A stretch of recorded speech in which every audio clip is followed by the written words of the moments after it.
Hey, y'all. Welcome back to Format Podcast. On today's episode, we have on Peter Pfeiffer. Peter is a very well-known and established architect in the Austin area.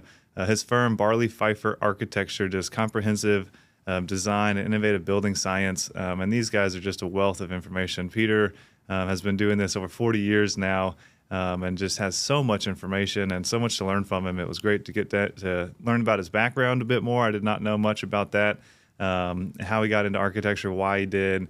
And then we also got into some pretty nerdy building science details. We also are going to do kind of a mini series with Peter. This is the first episode of many that we're probably going to do back to back to back. The next episode after this one will be focused on pools. There's just so much to talk about. As folks listen to this podcast, we have a pretty wide range of guests. And even though I am a home builder for a living, this podcast isn't really focused on building, but we are going to do a little mini series with Peter that really is focused on building and on a lot of different topics. And so excited to have him back again on the next episode and learn more from him. He also did bring his chief happiness officer, Trip, his golden retriever. So you might see and hear him running around the set a little bit. But very glad that he brought Trip for the show. We had a great time with him, and just thankful Peter was able to join us, and hope you guys enjoy.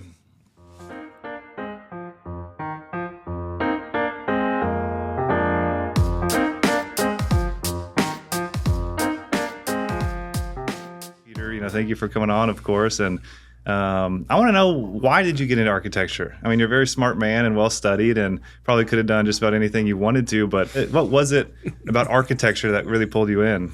It's interesting you mentioned that way. By the way, should I introduce myself? Yeah, that'd be great. Yeah. Sure. My name is Peter Pfeiffer. I'm a fellow in the American Institute of Architects, which is kind of a neat deal. It's the 1% club. Okay. Of architects. Of architects. Okay. And the firm I have with my partner is Pfeiffer Architecture. We're headquartered here in Austin. And it's been a great run. Alan Barley and I have been practicing in one form or another together now for 43 years. Wow. So we're old.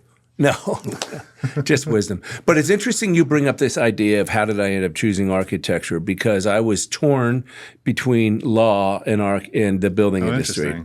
As a matter of fact, I took, when it came to thinking about graduate school, I took the LSATs as well as the graduate record exam so I could decide at the last minute, am I going to go to architecture school or law school?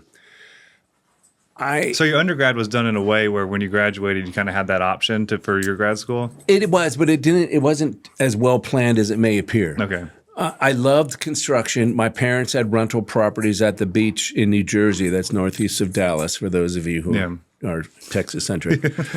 We had rental houses, and I had 5 brothers, and the way they figured they could put us through college eventually was by having us help them fix up and maintain and remodel these rental houses. All of us, there were 7 kids. We all went to wonderful schools like Harvard, Cornell, Dartmouth. I went to Rensselaer.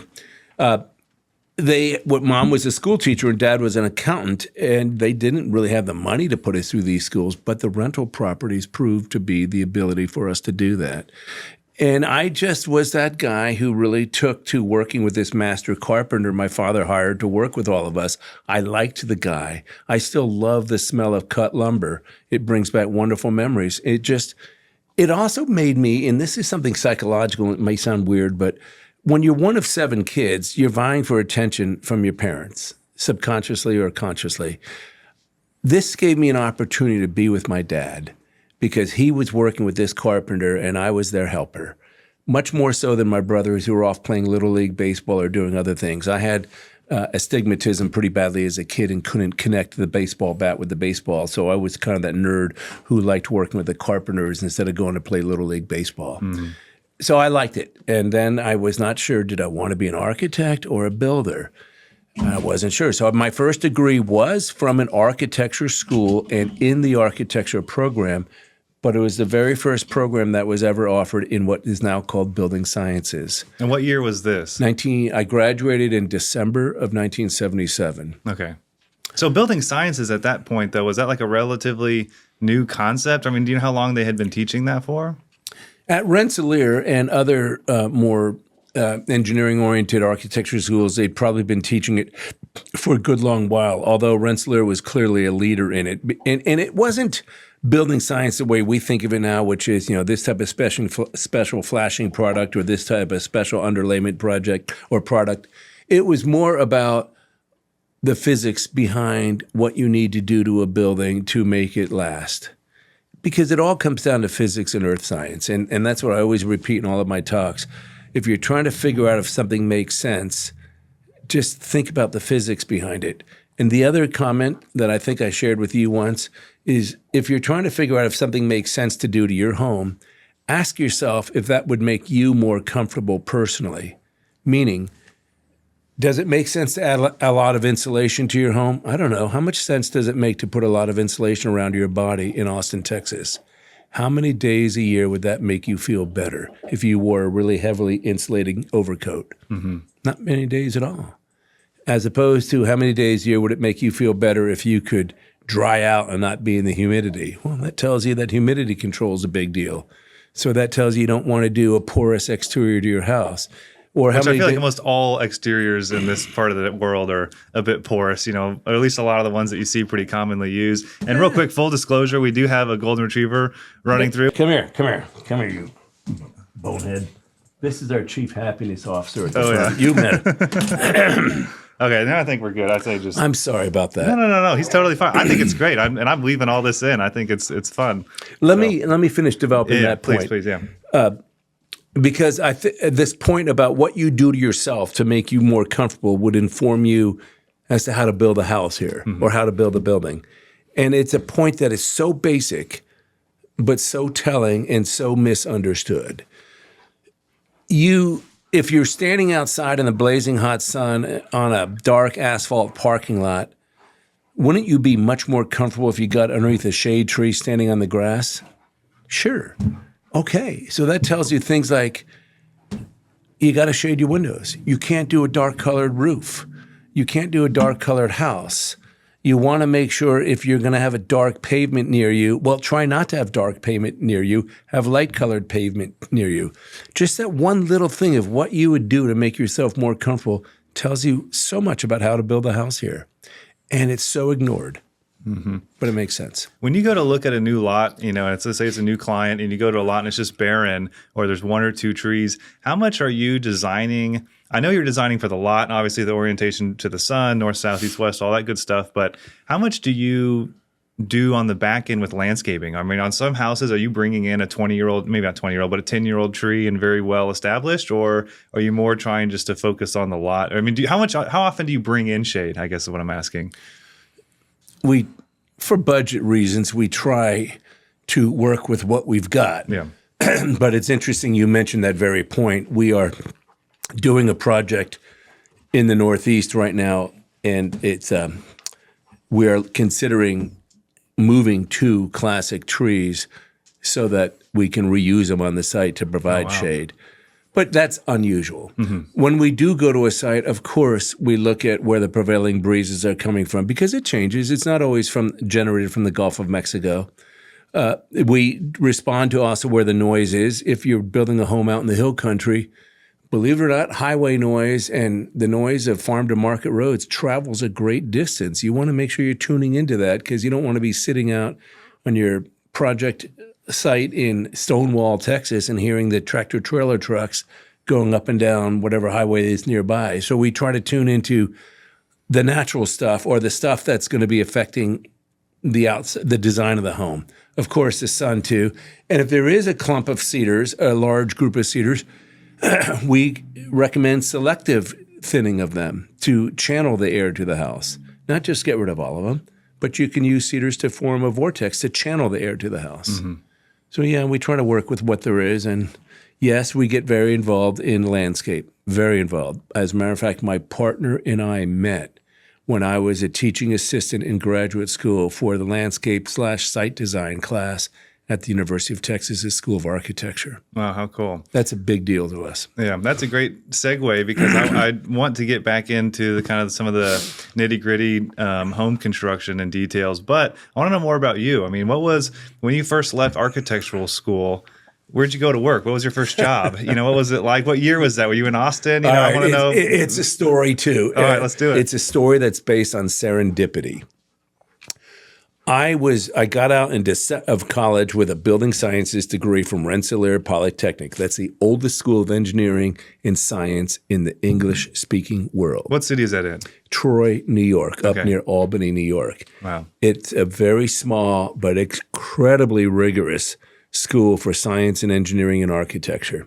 Not a lot of people have heard about it, but those who have respect it tremendously. People from Rensselaer went off to found schools like MIT and other very good schools. It's been around for over 200 years. Wow. So I get out of this school with this wonderful education, and there is absolutely no work to be found in the Northeast in the building business. I finally got an offer from the United Nations Housing and Development Corporation. And I was at the UN in Manhattan, and I called my father, and I said, Dad, they offered me a position, but they said something funny at the end of the interview. They said I have to find funding for it. What do they mean by that? Because that means they're not going to pay you until you find someone to sponsor you for the job. What? What kind of job is that? Yeah, so I then at that point made the decision, just go west. Just go west. There is bound to be more work on the West Coast. And to that point, when I was an apprentice after my freshman year under Paolo Soleri, who was probably the grandfather of the green building movement, he was one of Frank Lloyd Wright's students who was building a totally self-sufficient community in the desert of Arizona north of Phoenix. And this was in the early 1970s. I read about him when I was a freshman and thought this sounded really fascinating because architecture school is really tough. I have to tell you, I did not like architecture school at first at all.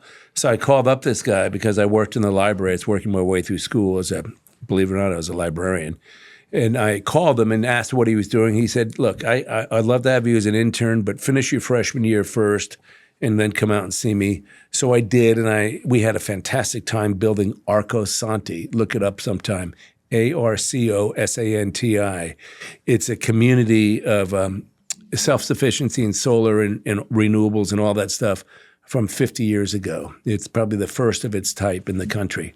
Anyway, some of the folks I met there were wonderfully influential in my life. One of them started an architectural firm in San Diego. I called him in 1977. He said, well, I may have work for you, I may not. Come on out and we'll see. If I don't have work for you, I'll introduce you to some of my buds who do. I stopped to visit a cousin in Houston. I bought a Volkswagen Rabbit, fixed it up. It was all rusty. And I was driving out to there and stopped to visit my favorite cousin in Houston, Texas, who pointed out all the tower cranes downtown and said, why are you going all the way out to California when there's so much building going on right here? Mm-hmm. So I interviewed, got some wonderful job offers. One of them was from one of the most prestigious architectural firms in the world, CRS. They were doing major stuff around the world, including stuff like the King Saud Military Academy in Saudi Arabia and the greenest high rise in America in West Houston. I think I've heard of them. They're all commercial, right? They were. Okay. They're gone. But it's a Caudell School of Architecture at Texas A&M, Caudell, Rolla, and Scott. Wonderful three guys. The president of the firm took me under his wing. I really enjoyed working there. But among other things, we were designing a palace for the Shah of Iran. And this is where serendipity comes into the picture. I'm driving to work one day, and I hear on the radio that he escaped Tehran and he was going to exile. And I said, well, what is this going to mean for the house we're doing for him? The palace. I think that was on a Tuesday. By Friday, the entire division of the firm that was working on his palace was laid off. Oh, wow. So I remembered a builder who was bidding one of our projects, the IBM branch office building on Woodway in South Post Oak in Houston. He and I got to know each other. He would contact me every time he needed clarifications on the plans.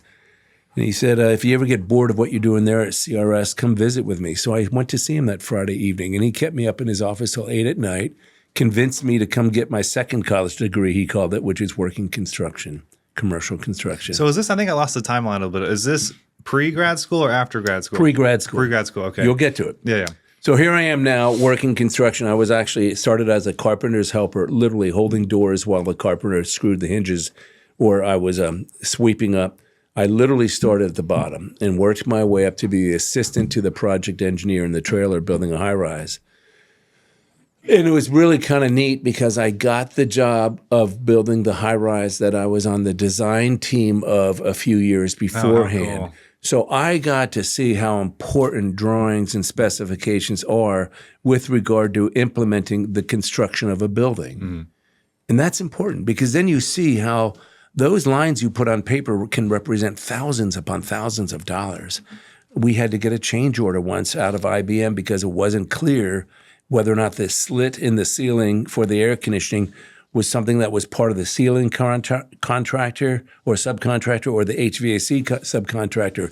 It just wasn't clearly delineated. And then I looked in the upper right-hand corner of the drawing and I saw it's a drawing I did. So that was very humbling. That's when it made me realize, oh, wow, these are important. So I was really enjoying commercial construction after doing this commercial architecture. But then one day I was talking to the architect about how they really should adjust the detail in the lobby to do this instead of that. And he said, why don't you go get your damn architecture license and you can tell me what to do. And I remember driving home that night and I said, he's probably right. So I looked at going to grad school and I ended up at the University of Texas because of this professor who was developing the first of the building information and energy modeling systems in the world. Wow. He was he became world famous. The University of Texas became world famous for developing this. They didn't really capitalize on that as much as they should, but he ended up being a fantastic mentor to me, Paco Arumi. He passed away too early. But he was one who really made me understand how to make sensible decisions about what to do to a building to make it work better. That analogy I gave you, what you do to yourself is what you would do to a building. And I was going to go to MIT, and it was much more expensive. And the dean told me that they don't get into this environmental design thing because it's a fad. I looked at Berkeley. My girlfriend was living in San Francisco at the time. But they were really into just fluffy stuff. There was no analysis behind what they were doing. Their big thing was recycling old electronic components into the footings of these buildings to find a safe way of getting rid of electronic components. I said, well, that's kind of interesting, but really? It was at the University of Texas where they were really trying to give an analytical approach to, look, if you do this, it'll save you this much money. And doing from single pane to double pane windows hardly makes a difference, but shading the windows makes all the difference in the world. They were the ones who were developing an analysis program that really gave us good guidance. And this was in the late 70s, early 80s. Wow. That's incredible for that time for them to be focused on that. And it took years. It's where we developed the concept of the sealed attic because we realized ventilating an attic had nothing to do with cooling it in the South. Which is so misinterpreted. I mean, how did that even come about? Because we were able to analyze what forces did what negative stuff to a building. And it became pretty clear that in the South, it doesn't get cold, so it's very long. So you don't need to insulate to keep the heat inside your living room. It's not going to be 20 below outside very long. Our winters, like today, what's this, in February? And it's like 82 or something? Right. But what it did show us is something that wasn't addressed in the building codes whatsoever because the building codes were based on the New York Fire Code. And what it told us is we really have to pay attention to radiation from the sun. Building codes hardly deal with that. A lot of the energy runs that you get, even FIAS, Passive House United States, they still don't put enough emphasis on radiation control, and certainly LEED doesn't either. But yet, as we said with that analogy, getting out of the sun and standing in the shade is a major factor in your comfort, and therefore a major factor in the way you should build buildings. Anyway, when we started thinking about that, then we realized the idea of ventilating attic to get the heat out of the attic and therefore make the house more comfortable made very little sense because the real problem was the radiation baking the roof and acting like a microwave oven, just heating up the attic to 150 degrees, and that heat obviously wanted to migrate down to your house. So if you're blowing air through the attic, you're just dealing with the symptom. The real cause is the radiation coming through the roof. And that's when we started developing the concept of radiation barriers or radiant barriers. And then we looked at what if we didn't pass hot and humid air through the attic? Well, it made it much more comfortable.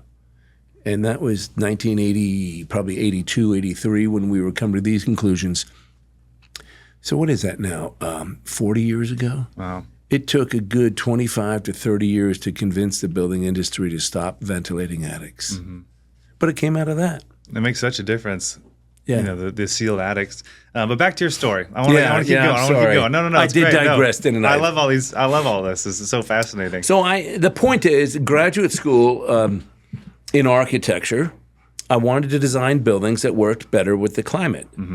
And I loved design, and I really loved physics. Physics was one of my my two favorite subjects in high school were art and physics.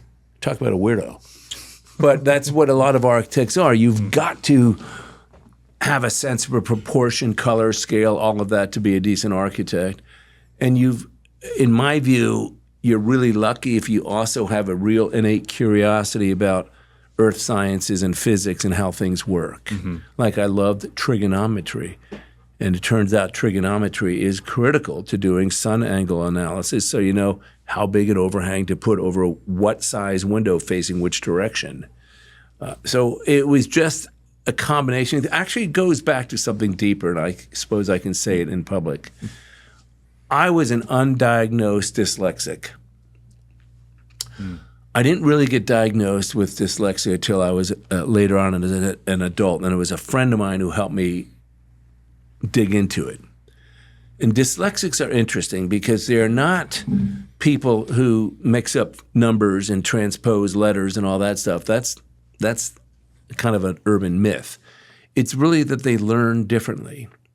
I couldn't read very well because I had really lousy vision, and it was hard for me, even with glasses, to concentrate on the page of a book.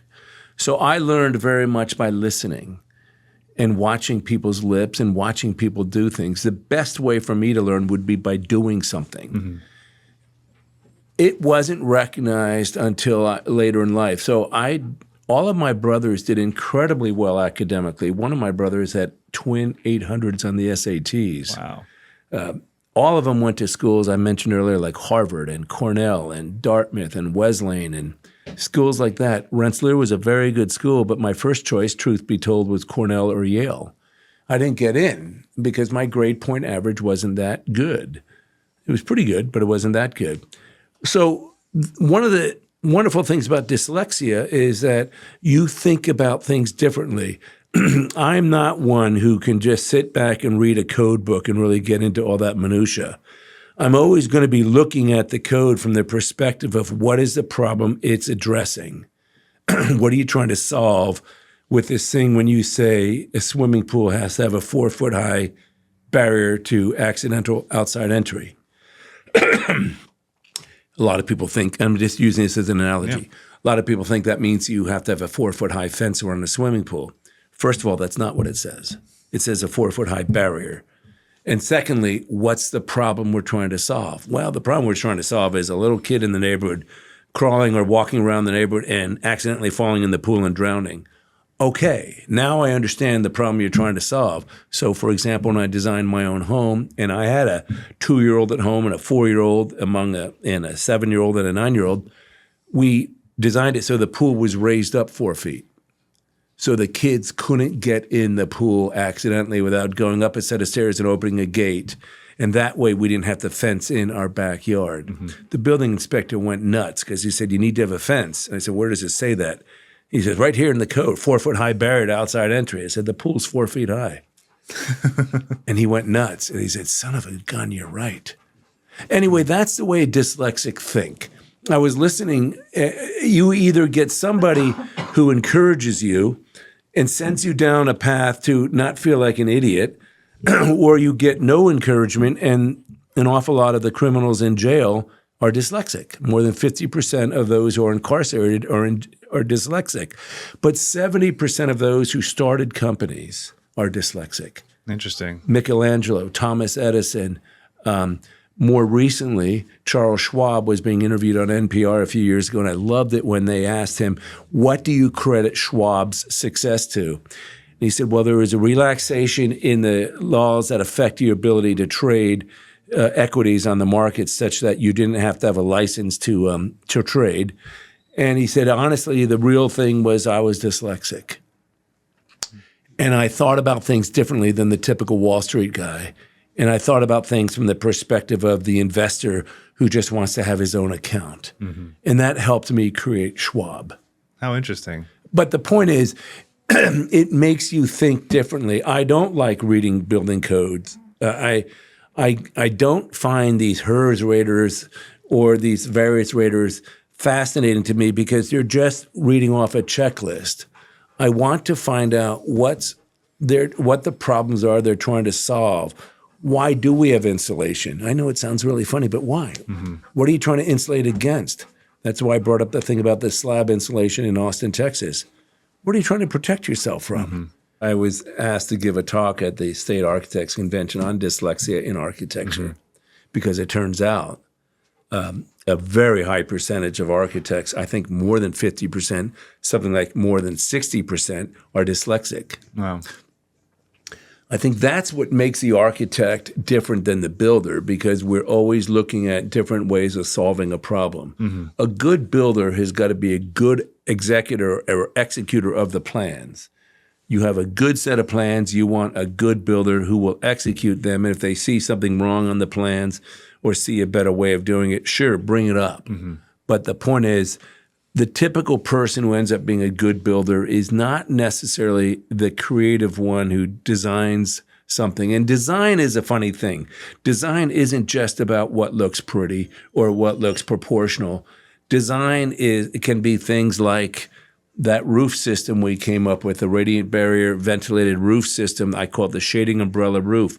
It's a design to make a house more comfortable using alternative methodologies. And the idea is you learn differently, and if you learn differently, you can approach things differently.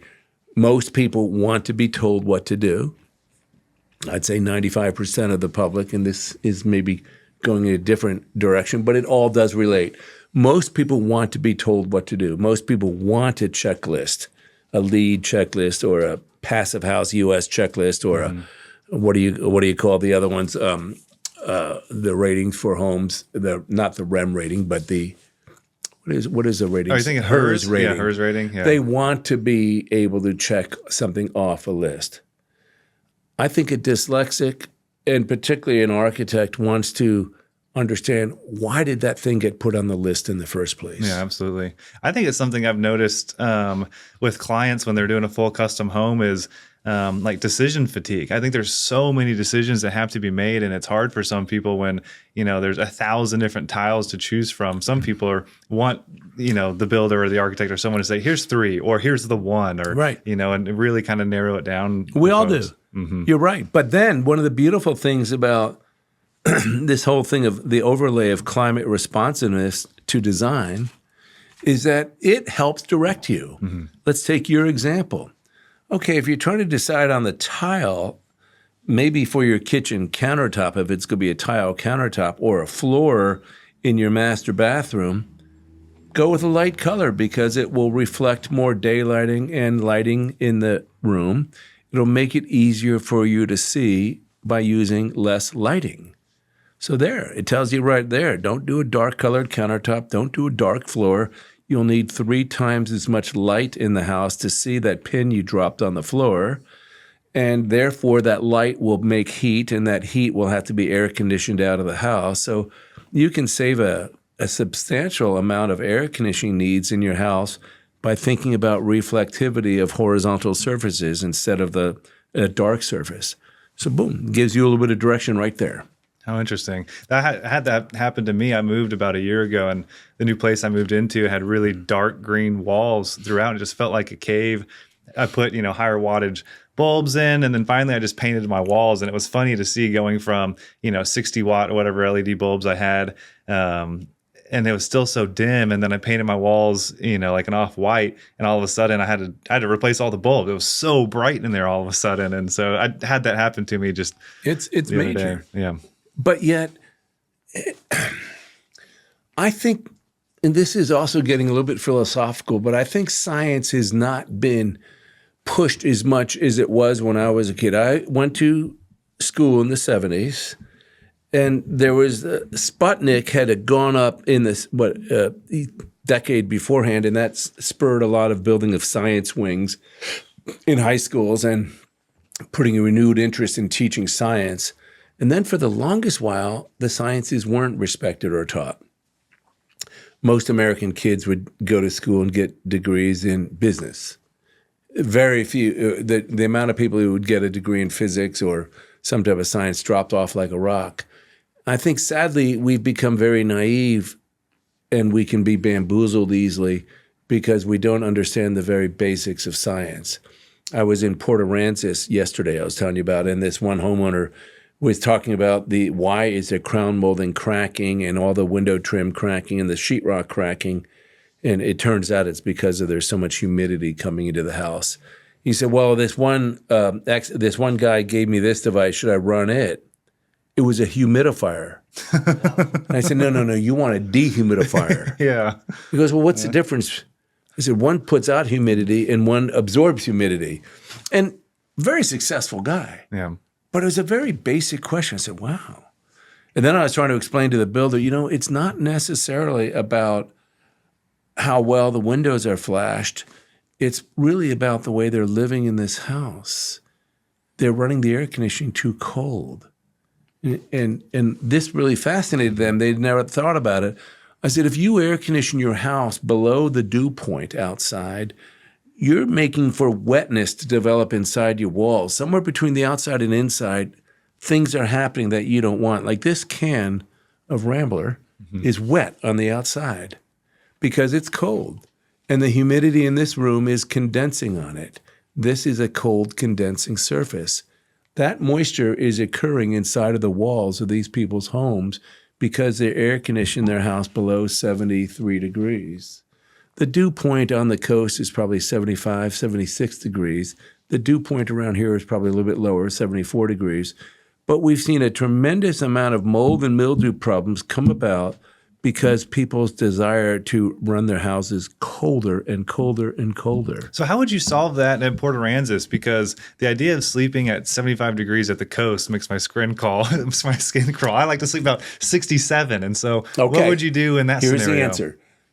What you are really saying is you're using temperature to define what makes you comfortable.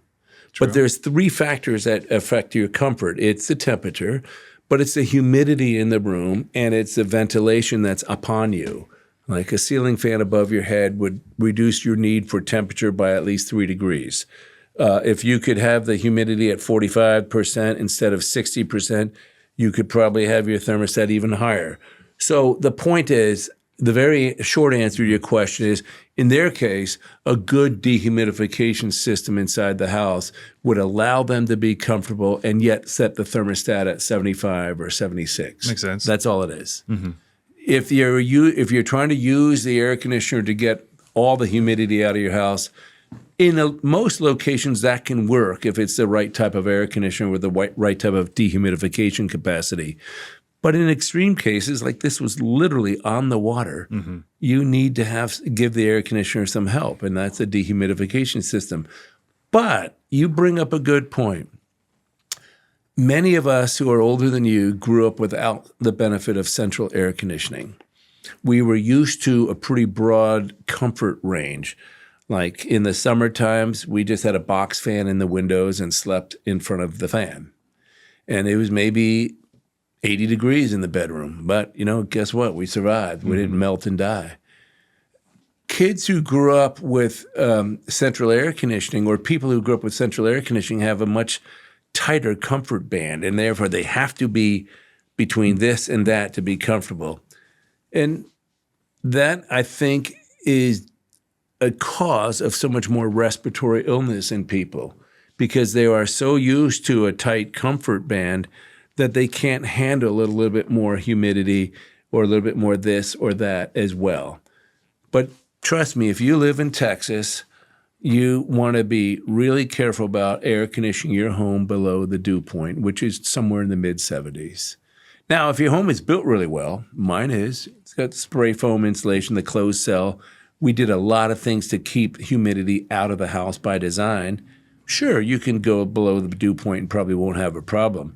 But if you're in a typical home, you're going to set up the conditions for mold and mildew to thrive in your walls. I also find too on, a lot of homes in Texas, I'd say most of them are built with your, vented attic, your insulations at the ceiling line, not at your roof line. And then you put your mechanicals, your HVAC up in that attic. Then you have all your ductwork running through this extremely hot attic with freezing cold air mixed with people, like me putting it to 67. And so I feel like so much mold occurs and condensation happens on those actual, if there's any insulation missing or anything happens on that duct, it's just a breeding ground for mold I found over the years.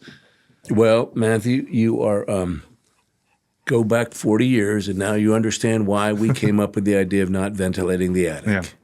Because the more we thought about it, something else was going on 40 years ago in our business. People are really getting in love with recessed can lights in the ceiling. Mm-hmm. Well, if you think about them with a traditional house where the insulation's on the attic floor, every place you had a recessed light, you had a hole in your thermal envelope. You had a path for that humidity and that temperature to come down into your house, and the dust and the dirt from the attic. Mm-hmm.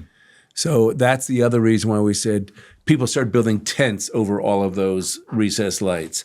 But again, you're kind of putting a thumb in a leak in the dam. What's causing the problem in the first place was all this air in the attic from the outside. Mm-hmm. And that's when we said, screw it, seal the attic. Then the air conditioning equipment up there can operate in a much more benign environment, and so can the ducts. And then we don't get as much dust or humidity or dirt or temperature coming from the attic down into the house. Mm-hmm. The comfort goes way up. Respiratory illnesses get reduced because we don't have the dust and the molds and the pollens coming into the house. And that's leads to another discussion of everybody following what everybody else is doing, but few are questioning whether or not it's right for you. And I'm going to go out on a limb and say, this idea of feeling that you have to improve the air quality in a home by diluting it with lots of outside air certainly makes sense in the colder climes. As a matter of fact, I think the studies came out of the University of Wisconsin that concluded you needed to bring outside air into our buttoned-up Wisconsin houses in the wintertime, especially if somebody's smoking in the house and it's closed up for 5 months and it's 0 degrees outside and it's maybe a 12 or 1,400 square foot house and there's 4 to 6 people living in it. No doubt you need to bring in some outside air. But that's not Austin, Texas. That's not Houston, Texas. That's not Port Aransas or Rockport, Texas. This particular house was 7,000 square feet. It had 12-foot ceilings. There were 2 people living in it. There was probably in the neighborhood of 80,000 cubic feet of air for 2 people to pollute by breathing and doing other things. In other words, they could never pollute the air in that house. But if you go by the codes, it says, well, you have to bring in this much outside air, CFMs of outside air per occupant. For what benefit? To bring more molds and excessive humidity into the house that then we pay to have a dehumidifier take out of the house? So there are some goofy things to our code, and I know things are very popular right now, but like a typical dyslexic, I'm questioning the whys. Yeah. And in this particular case, I said to the builder, no, don't bring any more outside air. And you're doing all this special flashing and stuff around the windows to stop the outside air coming in. And now you're going to put a machine in that's going to pull in outside air? Mm-hmm. Well, yeah, but we're going to dehumidify it and filter it. You can dehumidify it and filter it without having to pull air in from the outside. And he scratched his head. He said, FIAS and LEED says you have to have an energy recovery ventilation system to even get rated. Well, okay, but that doesn't necessarily mean it's really thought through for this particular environment. Yeah. Yeah, as you were giving that example of the 7,000 square foot house with the 2 folks living in it, a question popped up, which is how much when you have a client that comes in and they build, a multi-million-dollar home, as I assume that was, how much do you design that house specifically for them, or also like resale value / future proofing? I mean, yeah, this couple is only 2 people living in it, but the homes you design will last decades and decades. And so it's a great question. I'm saying another scenario could be 10 people living in that house. Could be. So that goes back to something that is the foundation of good architecture, and it's called project programming. Very few people understand the value of programming first. We sit down with it. Well, actually, we just did this yesterday while I was away. A client hired us. The very first thing we sent them was this questionnaire, about 20 pages, that we've developed over almost 35 years ago. We started developing it, where we make clients tell us what's important to them. Not just tell us how many bedrooms you want, et cetera, but get to the whys. Why do you want this? Why do you want a separate gymnasium? I know it sounds funny, but could it just be an alcove off the family room? Why do you want this office? I mean, are you okay with isolating yourself from the kids? Well, yes, I need to. Okay.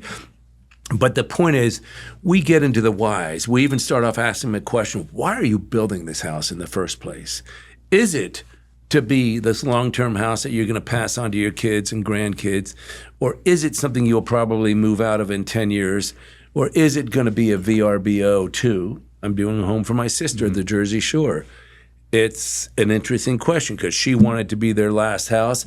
Her husband wants it to be a very successful VRBO. So it's two competing things, and we had to resolve that before we started.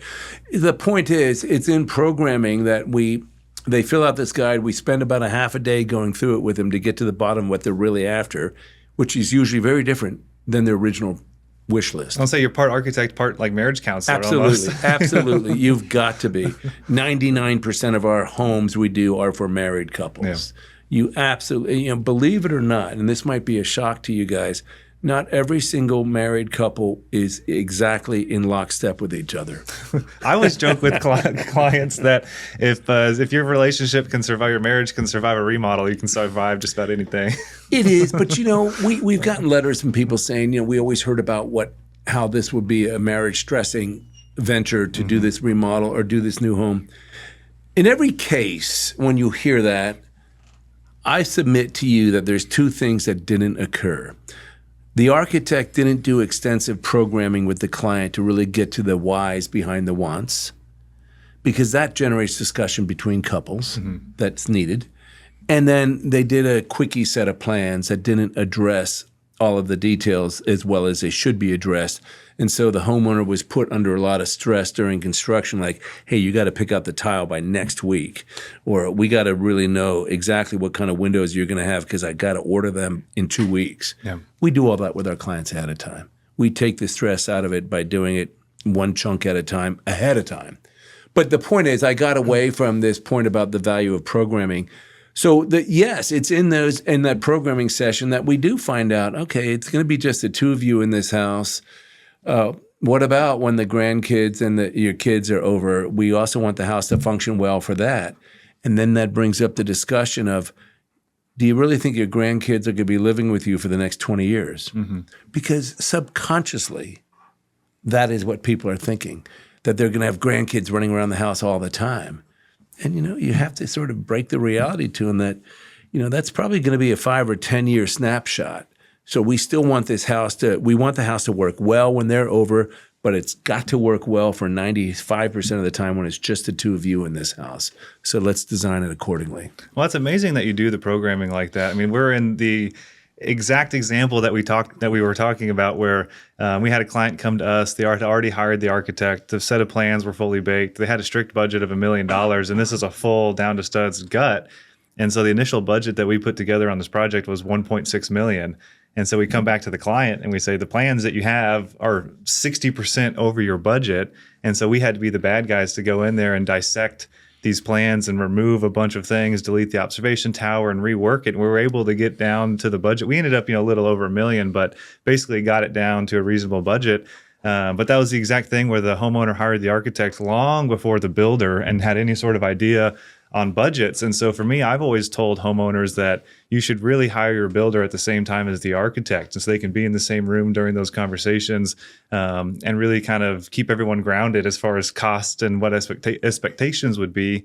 And so we were in that exact scenario and working through it now, and it's worked out. But how important is it to you to get the builder engaged early? I mean, from a builder, it's super important. From your from your perspective, do you also try to get the builders in early? You know, Matt, I'm giving a talk at the International Builders Show on this, among other subjects. Do you mind if you can come and you can be a plant in the audience for me? Because I had this whole chapter on the three-legged stool. Yeah. That absolutely the first assignment we give a homeowner, if they hire us, like the very first thing I did with these people last week was, all right, while we're working on the preliminary design, here's 3 builders I want you to go interview because we need to build this team right away. It's amazing. We want the builder at the table. And frankly, you said something else. We want the building to give us some cost estimating right away. As soon as we come up with a concept sketch, we would want to get with you and say, okay, this is what we're looking at. You think we're on base? And then as soon as we come up with what we call a preliminary design package, not the final drawings, the preliminary design drawings, we do preliminary specifications, maybe 3 pages, but at least you know what brand windows we have in mind and you know what kind of air conditioning system we have in mind, so you can do a pretty good detailed preliminary estimate. I second what you said 100%. If you work in a vacuum, you're going to have problems, which goes to this fallacious thought that they'll do a set of plans and put it out to bid. That's exactly what everyone does. We haven't bid a custom in 25 years and maybe over 900 projects. I think we've bid less than 5 houses. Well, when homeowners do that, they hire the architect and then they, some random architect that's normally cheap or something, and they get it done. And then they have these plans and they think when they send it out to bid, they're getting apples to apples. And they're just not. No. Every contractor works differently. They bid things very differently.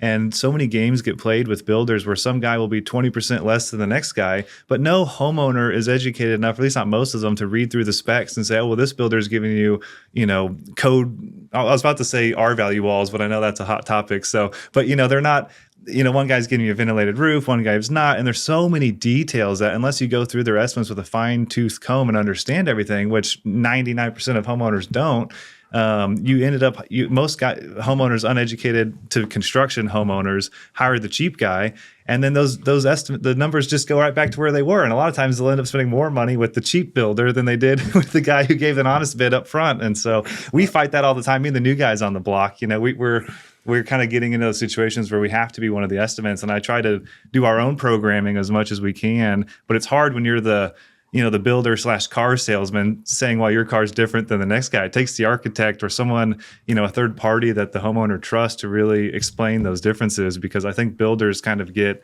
we're the car salesman in a way, which kind of stinks as we try to, it's harder for us to program, I think, than it is for an architect or someone else that the clients respect.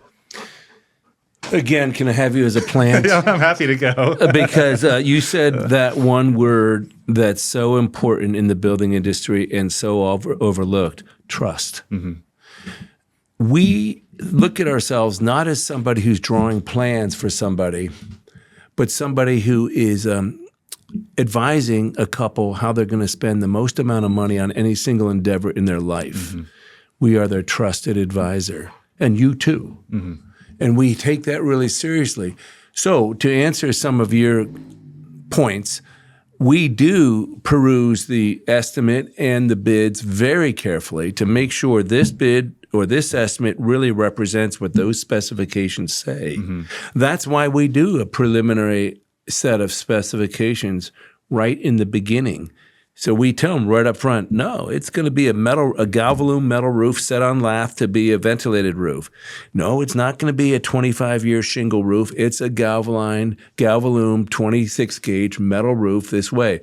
So the builder knows, okay, I better not put an estimate in the roofing figure for a cheap shingle roof. It's really, they mean what they say. And yes, we're going to have metal ducting in this house, not the inexpensive flex ducting. It's interesting because the preliminary specs grew from being a page to 3 pages to now it's 5 pages, but we do hit those heavy cost implicating things. So these estimates really are more apples to apples, and that's what we do, and that's what the architect should do, because they are the client's trusted advisor. And we want them to hire a builder that we trust. I trust your judgment when it comes to doing an estimate. I trust that you don't have a bunch of bankruptcies in your closet, and I trust that you've got good relations with your subs and vendors, because we could do the best set of plans in the world, but if we've got a builder who's not very trustworthy, it could be a terrible project. And to your point, we had exactly that happen with an art center we did in a small town outside of Austin. We did this wonderful art center after some fires years ago. And the board of this arts group chose the low bidder out of out of Salt Lake City. Mm-hmm. I was suspicious because he was low, and I knew the other three builders very well. And why was this person literally $500,000 less expensive? Well, because they played a shell game. Mm-hmm. They put all of the utility connections for the building and the necessary utilities work under an allowance for landscaping. So they took almost $500,000 worth of necessary work and made it sound like it was optional and didn't show up in the main bid. And that's why they were $500,000 less expensive. By the time then they made it understood during construction, we need to put these utilities in, we need that, and we got a $600,000 change order, we realized we'd all been had.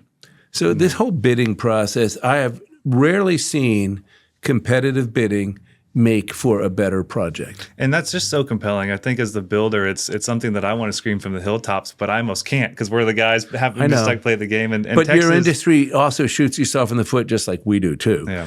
Builders call us up all the time. Hey, do you have any projects going? I'll give you free bids. I don't want a free bid. Yeah.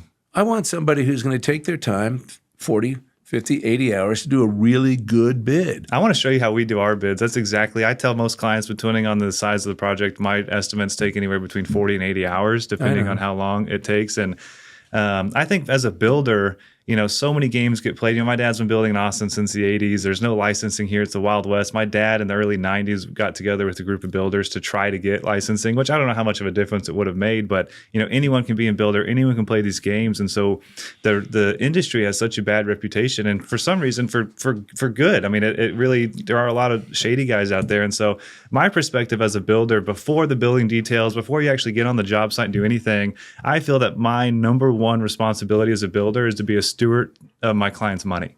Because as you said, this is the biggest investment they're going to make in their life most of the time. And I think that is like, if that's kind of your baseline, is to be a proper steward of their money, that flows into everything else. Because if you're paying attention to their investment, then that, when you go look at the building details, well, you pay attention to what makes more sense for my client's money on how I'm going to flash this window or how I put this roof system on. And so I think if you always look at that as your baseline, it really helps you as a builder. And so for me, that's like number one priority is be a steward of our client's money. And I think that kind of flows into so many other details of the project. Well, we both should be stewards of the client's money. Absolutely. We both should be. Mm-hmm. But sadly, architecture schools have also gotten away from teaching building science. Mm-hmm. So too many of our colleagues have a very rudimentary understanding of the cost implications of what they're drawing in the plans. Mm-hmm. We don't. We make it a point. We understand the building science as well as the creativity and the interior design and the kitchen nuances as anybody. Mm-hmm. You've got to be all of that to be a good architect. And I know I'm feathering my nest, but after raising 4 kids in our house and who knows how many golden retrievers, I've learned a thing or two about the way a house functions. And I think that's one of the benefits of being an older architect who's lived ahead of you and say, look, I know you might think it's really important to have the kids right outside your master bedroom door when they're little, but trust me, when they're teenagers, you're not going to want to have that. And we help guide our clients to make decisions based on things, not just what they're seeing now, but putting things in their radar screen about what they're not seeing. Yeah. You mentioned something earlier, and I'll get back to your bidding thing if you want later, but you mentioned something earlier that it brought a smile to my face. The observation room, did you say, in this house? Yeah. Observation tower. It was a tower, yeah. Over the years, and we stay in touch with our clients because we only do about a handful of homes a year. Mm-hmm. So we have this holiday party, which you've been to, mm-hmm. and we every year curate it. And some of the year we'll bring our clients back in from the 2000s or some from the 2010s or some from the 1990s. We want to curate it, but the point is we stay in touch with them to find out, how did things work on your house? What would you do differently now? And here's some of the things. Observation rooms. They were so popular in the 90s and the early 2000s. And then we find out that they get used maybe a dozen times the first year, half a dozen times the second year, storing furniture the third year. That was the first thing we deleted. The other thing is and I hope I'm not hurting anyone's feelings out there, but the deck off the master suite. Well, it actually hurts me a little bit because I've always liked those details. Well, sure. But I think they're cool. I've never owned one, though. So. Then you talk to your clients and you find out, well, yeah, it's kind of where we keep the off-season outdoor furniture now. We did use it the first few years because we knew we paid for it, and we made it a point to go out there and have coffee. But then we realized the coffee maker is down in the kitchen. And so if we put a coffee maker in the bedroom, that made it more useful. But I like cream in my coffee, and I don't want creamer. So then we put a little refrigerator in the kitchen, in the master suite, so I could keep the milk and other things. But then I heard the darn thing coming on and going off all night long, so I got rid of that. And long story short, we just realized this was a nice thought about having coffee out there in the morning, but doesn't work. So or the other one was the fireplace in the master's, in the primary suite, or in the even sometimes they were in the primary bathroom. Well, okay, how many times do you think that got used over the years? Or the fireplace in the study. So we don't want to rain on people's parades as much as it may sound like I'm doing, but we want them to prioritize where they want to put their money, because there has yet to be the client that has an unlimited budget. Everybody's got a budget, so we have to help them prioritize where to put their money. It's amazing. And that's what programming does. Yeah. And frankly, that's what wisdom does.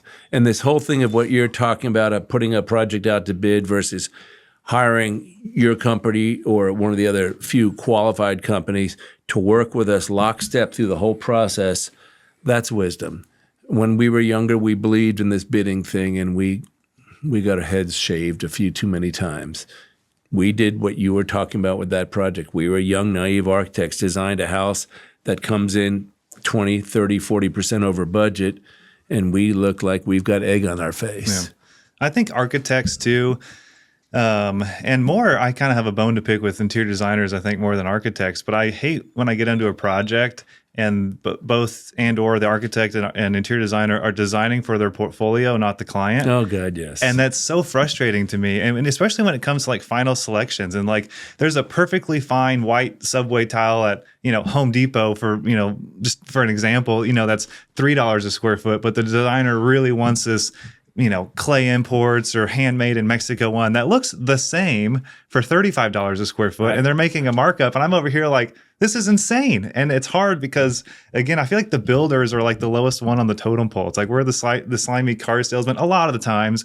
And it's like the architect and designers are like the doctor, the respected ones. And, and we're over here having to like play it a little bit, And so, Matt, let me give you a reverse perspective on what you just said. I was at an architects gathering a few months ago, and this gentleman was talking about this book he was putting out on green building, and he was generally a pretty a good presentation. Corey Squires, I think his name was, and then there was about 50 architects in the room, and we're talking about all these things we need to do to implement really appropriate climate responsive design strategies.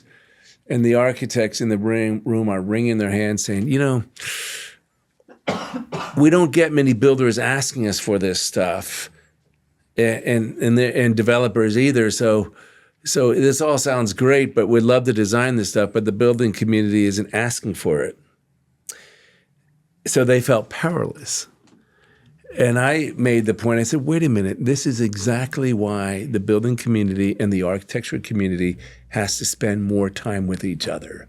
Because builders will say they're powerless because they get a set of plans that's already got these goofy things baked into it, and they didn't have any say into what would have been a better approach. So that's why our firm, I don't know if you knew it, I was on the board of directors of the Home Builders Association, not one term, but 2 or 3 different terms. Wow. I was also on the board of directors of Save Our Springs, Very SOS. Cool. Yeah. And one of the founding people, I was a chairman at one point of the Resource Management Commission. If you know Austin, those are 3 distinctly extreme corners of the building industry or the development industry. but we needed to talk. We got, through my involvement with the Resource Management Commission and overseeing the birth of the Green Building Program, instead of the Builders Association fighting it because it appeared to be something that would bring about more complexity to construction and more regulations, we actually got it so that the city's Green Boots educational program occurred at the HBA offices. So we could get architects and builders meeting and understanding each other and working together as a profession instead of two extreme polarized ends of one business. I love being part of the building association and the building business. The National Association of Home Builders is one of the most powerful lobbying groups in the country. I've spoken at the International Builders Show 30 times. Wow. Because I think it's so critical to get our message out to builders and let builders be comfortable knowing who we are. If I go and speak at the American Institute of Architects convention, it's interesting, and I can educate my colleagues, enlighten them with my approach, but you're also singing to the choir. I want to sing to the implementers, and I want the implementers to come speak at the AIA. Sadly, my AIA, my American Institute of Architects, do not invite builders very much into the fold to be part of their convention. The NAHB does invite architects to be part of their convention. That's great. We're just trying to cross-fertilize.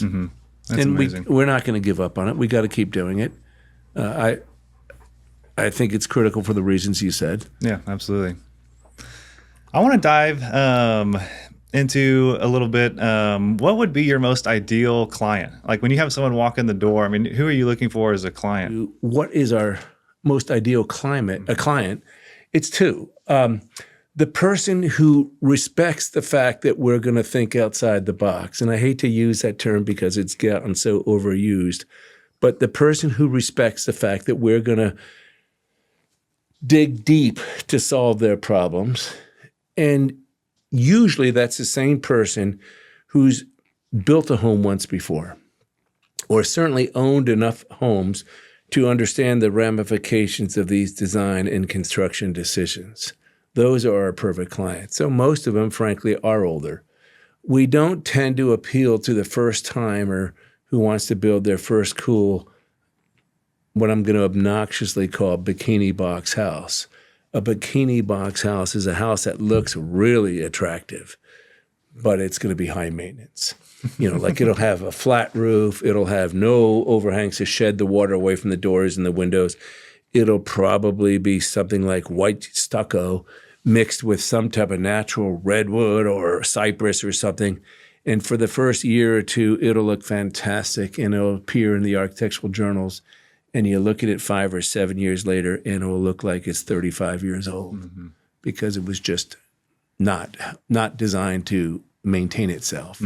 Those aren't our clients who come to us. They can't understand where we're coming from. But the others that I described, yeah, they are our clients, and particularly those I've found who are self-made.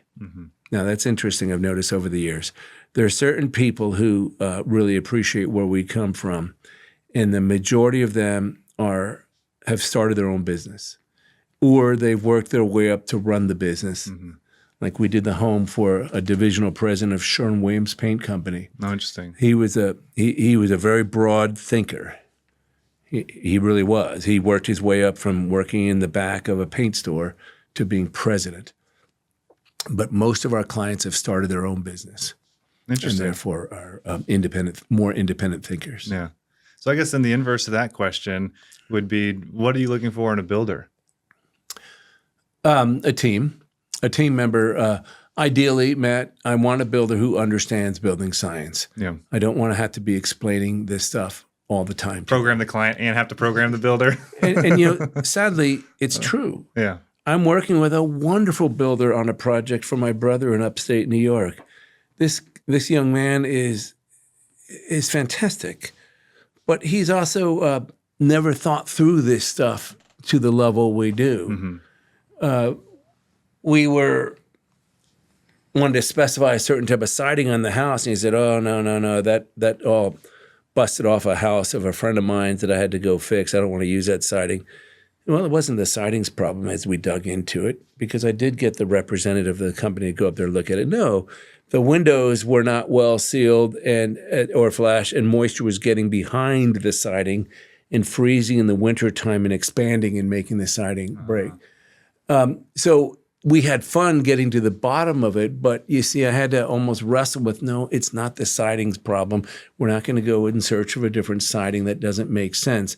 I'd rather work with a builder who can actually add to our depth of knowledge, or at the very least, understand it. And if they argue with it, great. Let's have a good argument about it. Let's have a builder who's going to look at the plans and specifications, and if they see something, bring it to our attention and ask if there isn't a better way of solving this problem, and let's have a team discussion about it. The builder I won't tolerate is the builder who goes off in left field on their own and says, look, don't get the architect involved. I think this is a better way of doing it. Mm-hmm. No, that'll be the last time we build a house with that builder or build a building with that builder.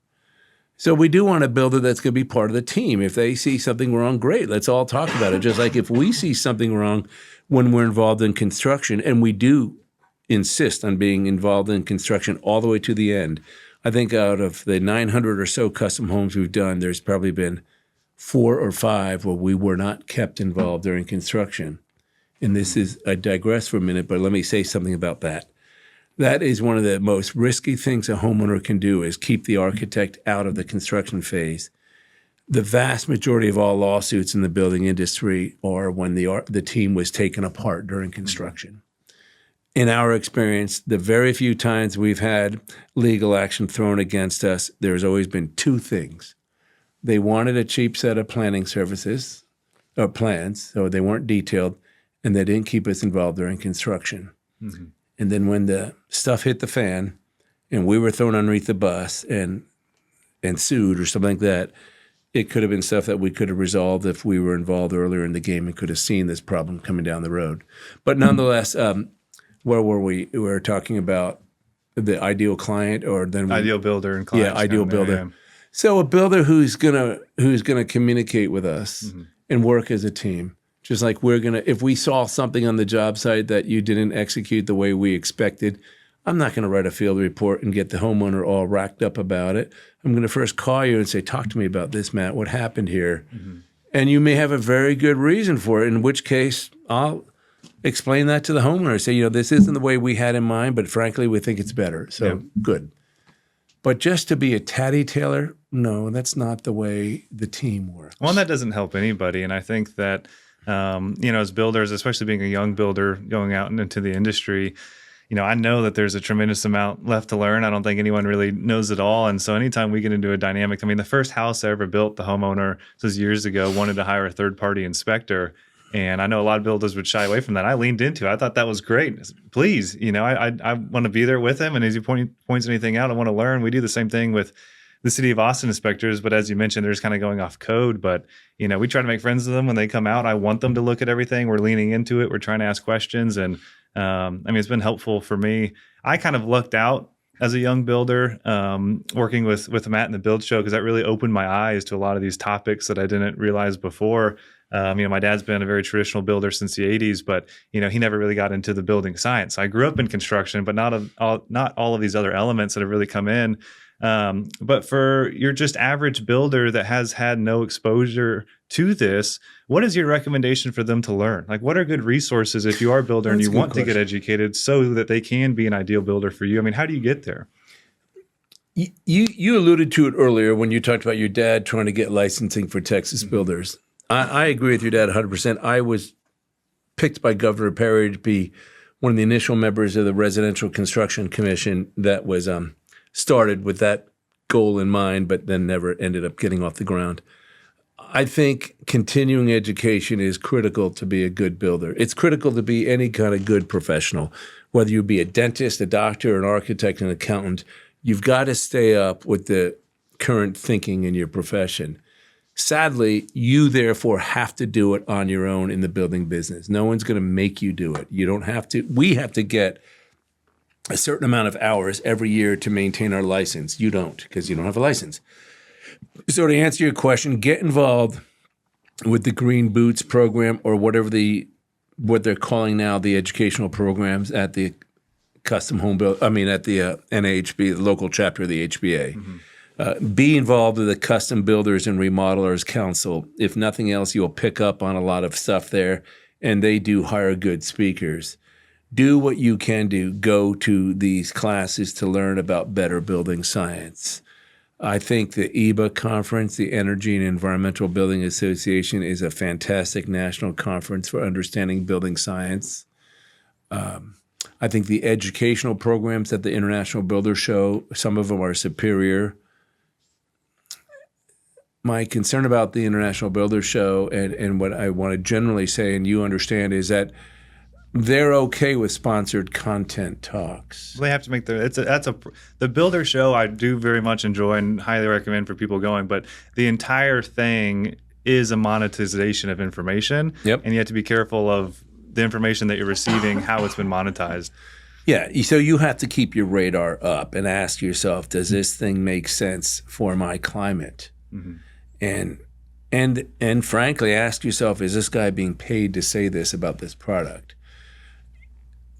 I was a little bit rough on the American Institute of Architects convention a few minutes ago, but one of the things I do respect about them is you have to say if you're being sponsored by somebody early on in the talk, or they would rather you not be sponsored by anybody. Now, that's another extreme position, because I don't mind saying this particular roof is better than that roof because the manufacturer does this instead of that. So yes, I do want to be able to talk about a specific manufacturer. But with AIA, they said, no, you can't say a specific manufacturer. You can't say a proprietary product by name. I was talking about a Galvalume roof. And they said, no, you can't say that that's a proprietary name. You have to say what the generic term is. Okay, so it's a sheet metal roof coated with zinc and aluminum. But you see, it doesn't kind of roll off your tongue. So I think the architects are a little bit too afraid of their shadow and coming across as if they're endorsing a product. The building group is maybe too much into monetization of everything. All I can say is you've got to use your God-given noodle in your head and just sort that information out on your own. And the other thing I've learned is the value of mentors. I didn't invent all these things on my own. I mean, I did have mentors who made me think. Joe Pinelli is a builder in town who's probably one of the most inspired generalists I've ever met. And that's a term I like using because I think a good architect and a good builder needs to know an awful lot about an awful lot of things. I call it the inspired generalist. In this world of specializations, you need to have a generalist who can help guide the specialists. Joe Pinelli was one of those.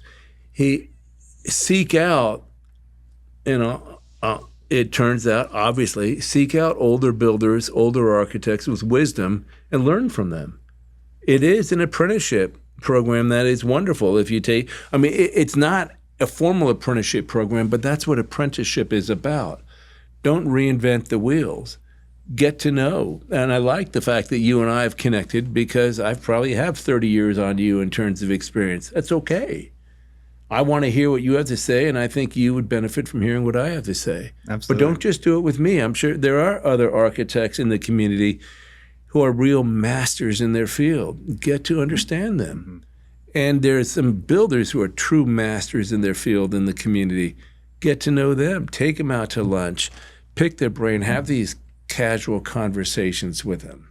Don't just hang out with your buds who are all about your same age doing the same thing you're doing. Yeah. I actually kind of find that I have somewhat of a difficult time connecting with folks my age. I find that I'd like hanging around people with a lot more wisdom than me and learning from them. I've lucked out and I've had a handful of mentors over the years, from building to conservation to a variety of topics, and I single-handedly have learned more from those few people than I think any sort of formal education I've ever had. And it's been, I'll say life-changing, but that, kind of a corny term, but it really has been. It's been a really exceptional for me. And so I definitely recommend that and seek it out for people.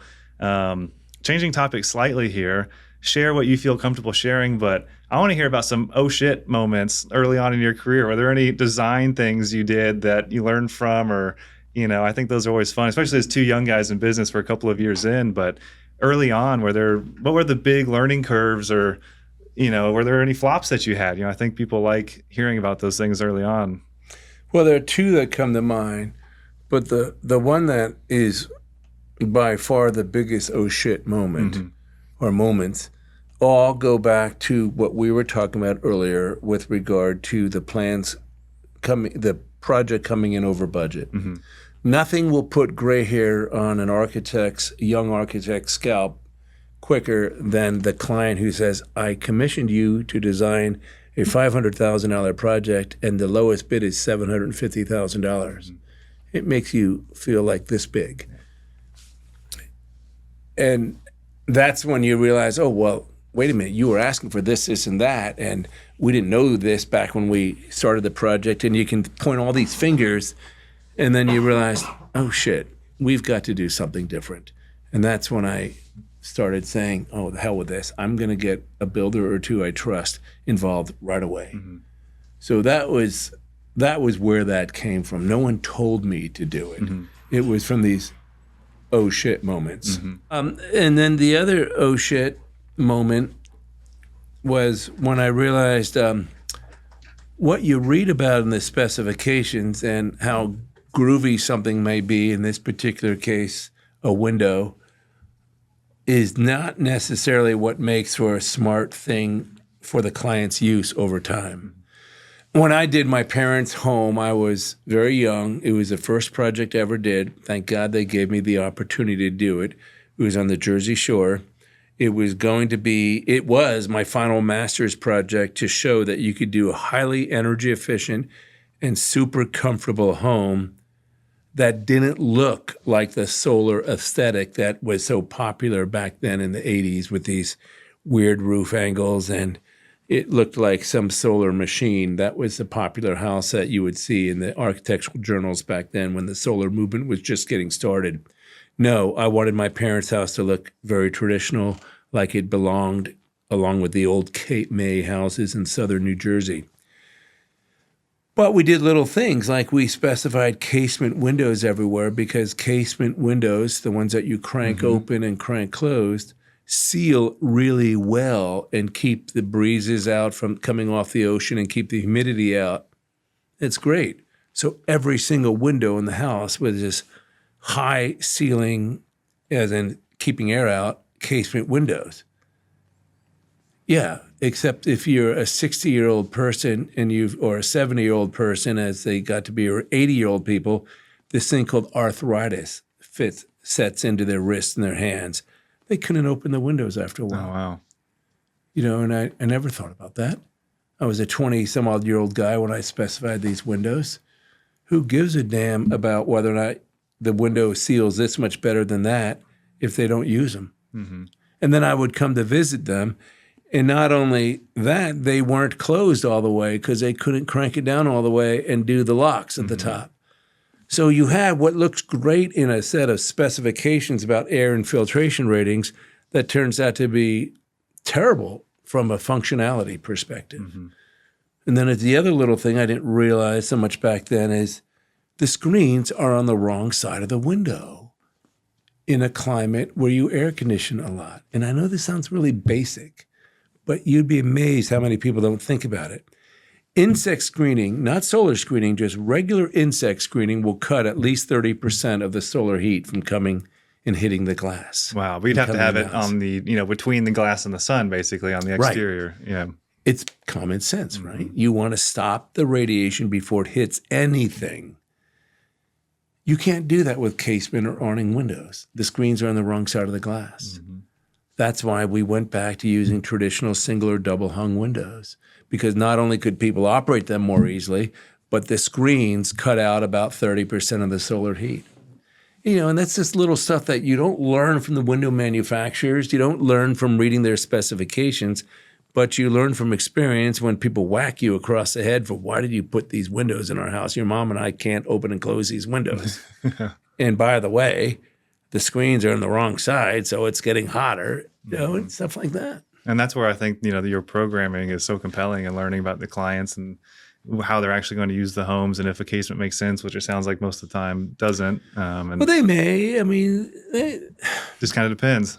Yeah. It depends. You have to find out. And that's one of the questions we actually ask in the programming guide. Do you open your windows often? Do you like natural ventilation? Do you enjoy flushing out your house, which you should, by the way. That's the other thing I find so amazing is how few people flush out their homes. If you've got a mild day, guys, flush out your apartment, flush out your house. Take your health in your own hands. But we do ask about that. Yeah. I'll say this past week's been pretty great for that. I've had I flushed out my house a couple of times. It's been wonderful. And his pesky, the dog's pesky little sister we discovered, did a few poops in the playroom downstairs, and it was sure nice to be able to flush out that room this weekend while we cleaned up the results of her not being 100% housebroken. Yeah. He's got a pesky little sister who we just got because he's my doggy, and my wife has now her own doggy. Nice. Well, Peter, I could keep you here basically all day, and I have a million little side questions I can ask you, but I don't want to keep you here all day. And so I guess one of my last questions for you is, what's been your favorite project if you have one? Or are there any that you look back on that you feel like you nailed it, the clients were really good, and just kind of what was that project and why did you like it so much? It's going to sound trite, but my favorite project is always the next one. Yeah. Because you get to bring all of this experience to bear on this project. And ideally, my favorite project's not only the next one, but it's for a client who's built before and is a inspired thinker. Yeah. Those are my favorite, and every once in a while we get them, and they're great. I was talking about the Sherwin-Williams client. They originally came to, and actually, if I look back on it, it's probably one of my favorite projects. Really? And here's why. They came to us with a pretty traditional design in mind. They had been living in homes in communities like in Ohio and in the Dallas-Fort Worth area where there were the red brick, steeply pitched roof things that you see out of the magazines. But to their credit, when we looked at their land and understood the breezes, where they were coming from, and some of the liabilities associated with being exposed to some really strong winds, we introduced them to a style that maybe would work a little bit better. It was a lower pitched roof. It had high windows facing to the north to really take in these wonderful northern light and the hill country views, but yet shaded because you have to worry about northern light here too in terms of too much solar heat. But the point is, we ultimately ended up with a house that was pretty contemporary in design. And works fantastically well. It could be 100% off the grid. Wow. It's got, by design, it uses little energy, but then we have a very large solar array on the roof, and the roof is facing the right direction at the right pitch purposely for that. It's fully rainwater dependent. It could be 100% off the grid.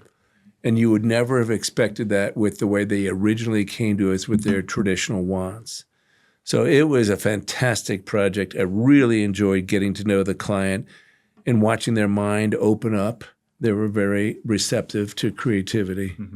So I would put, if you look on our website, it's called Skyview Independent. Okay. Go to barleypfeiffer.com and look at Skyview Independent. So that would probably be one of my favorite houses we ever did. Is it in the Austin area? Okay. Yeah, it's down by the Salt Lick. Yeah. Okay. In Driftwood. Yeah. Great area. Great project. Now, we've done other great projects, but you kind of made me pinpoint, so I did. Yeah. But really, we are also about to start one down in Stonewall, where the client does meet all of those criteria I described to you earlier, and I'm really looking to get into working with this husband and wife team. Yeah, that's great. Yeah, I really compel folks listening to go to your website. Your portfolio is very impressive and tons of beautifully designed homes. But don't judge a book by its cover. And this is maybe a final point. Resist selecting your architect based on how pretty their previous homes are. And I know that sounds funny because I think we've got a lot of good-looking homes. But what we've tried to do with our website is show that we can work in any style.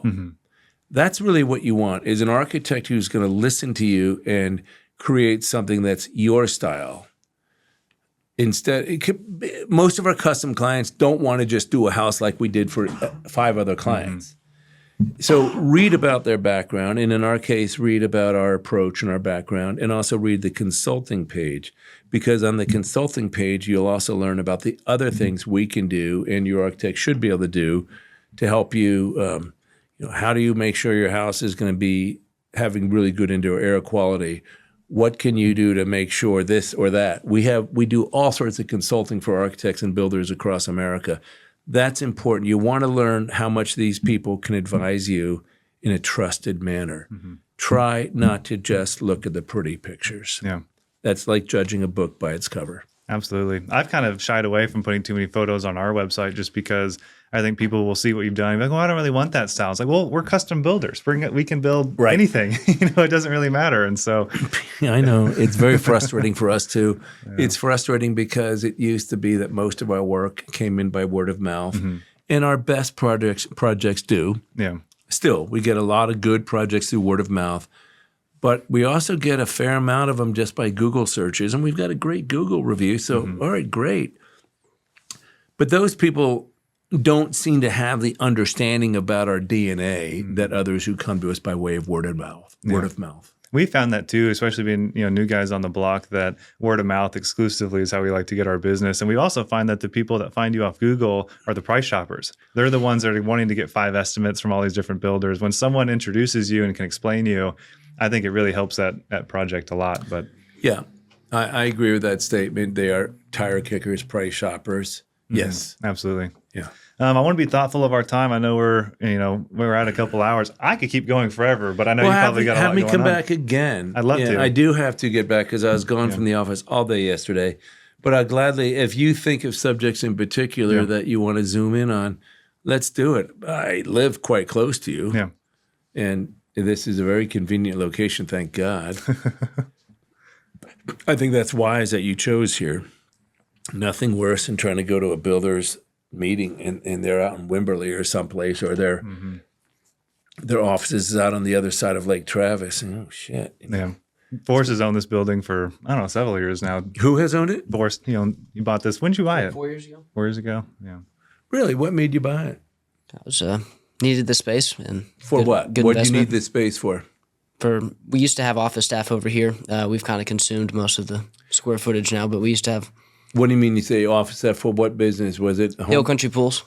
So I own Hill Country Pools and build pools as well. Right. So there's another office over on Far West, and that's where all the trucks and all the pool cleaners and everyone. We used to have an accountant here and some other office staff, but we moved them all to the other office, and this office has turned into a full gym, sauna, podcast studio, and the gym is about to expand to the front. We're going to leave some meeting space, but we also find with most clients, we're meeting at their home, we're meeting on the job site. It's very, very rare that folks actually come here for a meeting. And probably at the architect's office. Exactly. And so we're kind of converting this space more into, it's our office space, but it's mostly, gym, that sort of thing. And we find we both are workout. We've got the gym in the back, but we have a bunch of storage for Hill Country Pools and all our pool building stuff. And you're going to be doing our Ehrlich residence with West Wigington and Forest Square, right? We just shot the gunite. Just shot the gunite. Yeah. So this could be a topic of a good one of these. Yeah. My views on how pools should be designed and built now, after owning one for a quarter of a century and teaching swimming lessons in pools when I was a kid and maintaining pools, because I find that a lot of the pool contractors are not looking at it from the perspective that I look at a pool from. Pools are the single most expensive thing for a homeowner to operate in their life.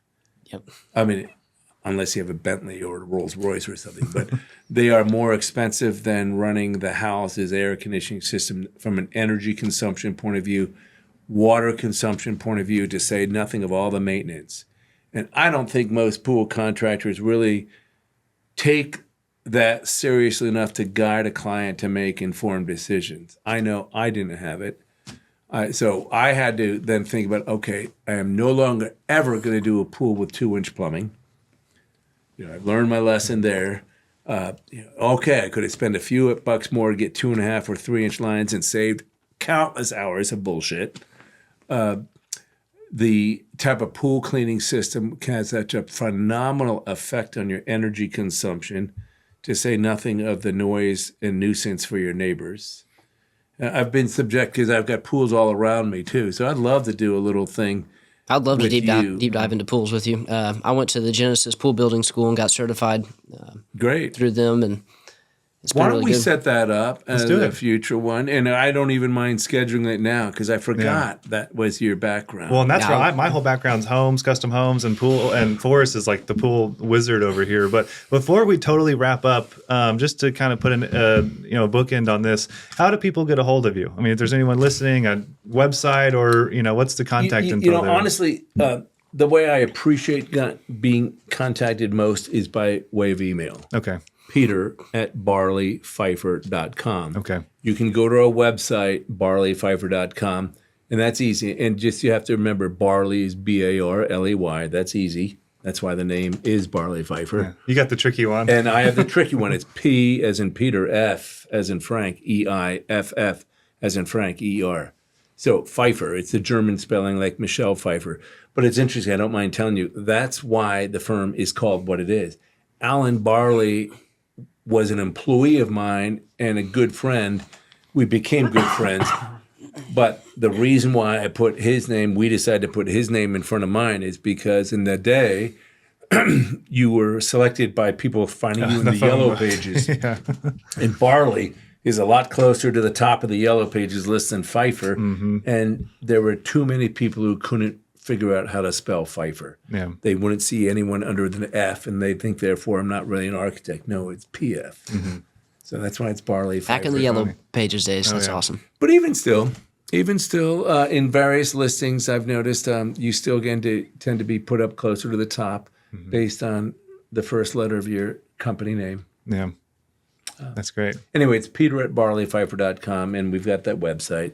I can give you the office number, which is 512-476-8580. What I least like is trying to be introduced by text.